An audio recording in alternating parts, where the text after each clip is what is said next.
speaking though of reading, I've been with my time here while I'm traveling and all that. I've been getting into the JJK manga. Nice.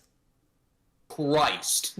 Oh boy. Listen, as somebody who has reread the Hunter x Hunter manga 5 or 6 times, I love a fleshed out power system with cool abilities that are convoluted and have restrictions that make them more powerful based off certain things, and putting yourself at risk makes the ability stronger.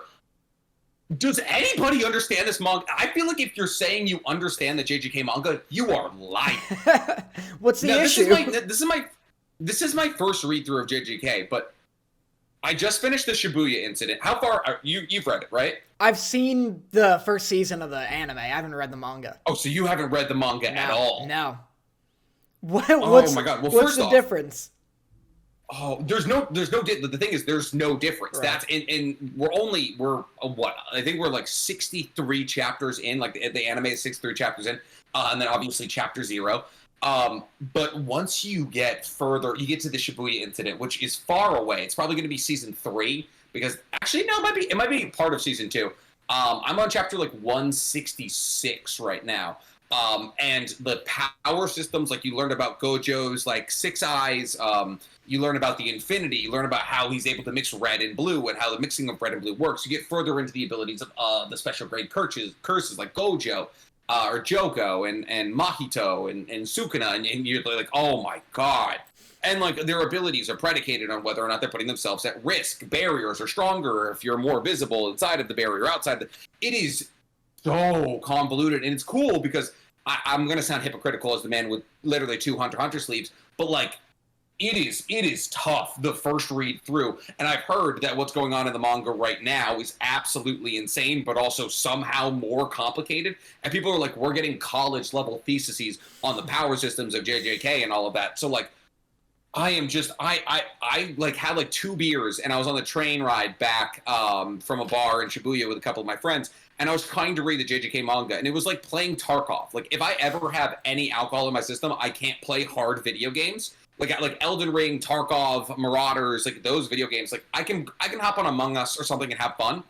But like the games where you need to be like totally sentient, I cannot play after having even an ounce of liquor. And it felt like I was going through that. I was like rereading the same passage like 6 times, like it was homework you didn't want to do. It was terrible. Yeah, the anime's like kind of that too, though. Like it's always been just a bunch of nonsense. And I'm gonna do something I rarely ever do, which is defend Jujutsu Kaisen. Not that it needs it, because everybody loves it. You don't like it. I don't like it. You don't like it? Why don't you like it? Oh god. Well, it's not even that I don't. Let's die on this hill. It's not even that I don't like it. We've talked about it a bit, and I got a comment. Do you remember like a couple episodes ago, I just talked about how I got a bunch of flack for saying Jujutsu Kaisen is pervy? Like, I offhandedly, in one of my videos, I offhandedly said that Jujutsu Kaisen is pervy, but not even we had to talk about it. Yeah, I just mentioned it. I don't agree with the take, but we had to talk about it, yeah. Oh, shut up. I just offhandedly mentioned it. It's wrong. It's not wrong. It's absolutely not wrong. And then I got a comment in that, like, podcast episode where a guy was like, chill out, Danny, like, Jujutsu Kaisen has 2 groping scenes in it. That's not pervy. How many groping scenes do you need in a 24 episode span before you're considered pervy? 2, that's a 1 grope per 12 episode radius. Which is only 1 per season. That's one per regular anime season, 12 episodes. It's not that bad. Listen, any gropes is a big tick on the pervy scale. There's so many shows that have no gropes. Says the man who has Food Wars content locked behind a Patreon. I got out of it.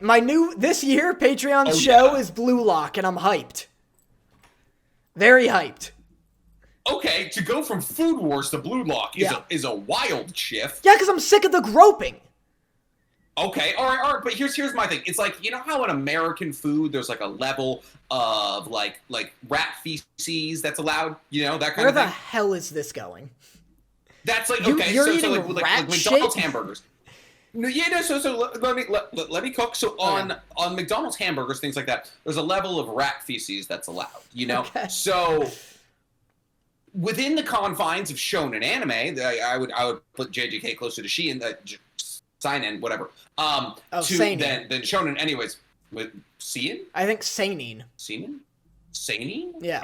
We're probably both wrong, arguably. So that the groping that's the rep, and within the shonen genre, JJK way below tolerable limit. Way below tolerable limit. But there's still rat shit in it. You're not gonna say that there's no rat shit though. And here I am not saying, but like when it comes to an industry standard, I just got to Maki against the Zenin family. Listen, JJK outside of obviously female written mangas has the best representation of female characters in any shonen manga going. Obviously Sailor Moon. I'm not saying it's porn. I'm just saying that there's definitely some like anime-isms with Jujutsu Kaisen. Oh, yeah. And then there's also that dude. But holding that against JJK is wild. All I'm saying is that it exists. It's just like a bullet point in Jujutsu Kaisen. Uh-huh. That's how I've only ever said it. And like in the story of Jujutsu. Yeah, it like first came up when I was like just saying, would you like this or not? And I was like, if you like, have never watched Jujutsu Kaisen. I was talking about the Jujutsu Kaisen movie, Zero. Uh-huh. And I was like, it's still got some, like, Jujutsu Kaisen-isms. Like, there's some, like, goofy, like, hashtag random humor. There's some, like, perviness and this and that. People were at my throat. At my throat. Even though Jujutsu Kaisen Zero, has the, like, most perviness of the series. Which is a small amount. I feel like you're... Which is a small amount. Referencing when Maki... I feel like you're specifically referencing when Maki does a split while battling against Yuta. I'm not even referencing that. I remember that being sick. I remember that was cool. It was sick. I remember it was when the girl, and maybe it's not the perviest, because in episode 1, that one girl's getting berserked out the wazoo. But, in Jujutsu... I like that you just used Berserk as a little reference there. Berserk's, like, pervy as hell. I don't care what anyone says. Oh! Yeah, but it's grandfathered in. That's the thing. It's like, we allowed it to happen because it happened in the 90s. Yeah. But like, what's it called? In the movie, the dude or this girl like goes to the guy with like the dude who fights Gojo at the end of the movie, like green hair, long hair, looks like a nice like. I don't know. I don't know his name. Are you talking about Geto? Are you talking about Geto? Maybe. Is he a villain with long green hair? Just looks like a man. Well, his hair is not green. Maybe it's not green. Or is it purple? He's got like, it's like black with a purple tinge. It's black blue. Listen, I don't know the characters' names, villains, or the plot, but I can recite to you every frame of the pervy bits in this damn show because people have made me defend my point. Anyway, so you've been backed into a corner. Not knowing who the main bad guy of the show is, while calling it pervy, is not a good look, Daniel. It's a great look. It's a great look because I'm not wrong. It's so some girl have an underwear situation on her hands here. Some girl shows up to his like office or whatever, and he's being like a Reagan from Mob Psycho, where he like is telling her that he can like get rid of her curse. And it's this... An exorcist is the word you're looking for. Yeah, an exorcist. Yeah. And, he... Like, the ghost is just, like, all over this girl's, like, breasts. And she's, like, talking about how... I remember that. Yeah. It's that. And it's, like, again, you're right. In the grand scheme of anime, like, it's not, like, a Rosario plus a vampire or anything. It's... Oh, God, so bad. But so bad. It's not like I watched every episode. It's not like a High School of the Dead... But it's in there, and there are shows where it's not in there, and also it's only ever women, which, like, objectively is making it pervy. Like, the fact that it's, like, because all the arguments I get are like, oh, well, demons just want to make people uncomfortable. Of course they'd grope women. I'd be pretty... They are created from negative emotions. I'd be pretty damn negative if a ghost was all up in my business. Like, no, you just want to Are we sure it's all... You just want to get, like, a nice shiny little spot on her tits as they're, like, getting mushed around. Like, shut up. I get... Yeah, no. I mean, listen, there is male fan service in JJK. I mean, Toto was shirtless the entire time. Toto Like, also, though, but also, I don't know, like, I don't know. Being shirtless is, like, not the female gaze. That's not always, like, the female gaze is, No, the female gaze is Nanami. The female gaze is Nanami, 1,000%. Like, the female gaze is, like a Yuri on Ice, where it's a bunch of well-dressed men being nice to people. Like... That's fair. It's like, that's the thing. Fair. You get the argument, I get that argument too, where people are like, well, Toto's shirtless.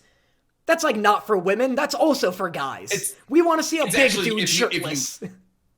The one time I actually took a film class, it was referred to as a power fantasy. Yeah. That's like the 100%. Like the male, it's the male gaze. It's like, I want to be big and strong like Toto. Absolutely. And it's not like, I'm not saying that girls, like, there aren't women who find Toto, like, attractive and are, like, nice, like a hot, thick dude who's shirtless. But, like... Just a big old himbo. Just a big old swinging dick. Like... Yeah, but more like, or less. But it's, like, that is definitely... That's not, like, the writer being like, you know, like, a little something for the boys and a little something for the girls. Something for the ladies. Yeah. Like... I argue significantly more women find Nanami attractive than Toto. Yeah, 100%. But, and don't get me started on Gojo. Yeah, I mean, but Gojo is unanimous. That doesn't swing one. I mean, I also find Nanami incredibly attractive, but Gojo, I agree. Gojo's like the female gaze, where he looks like a K-pop soft boy with like the beautiful eyes, and he's quirky and silly. Like that, I would agree with. But like, he's goofy. He's goofy. He's just a goofy goof. But he's just a little goofball, like you. But here's the thing.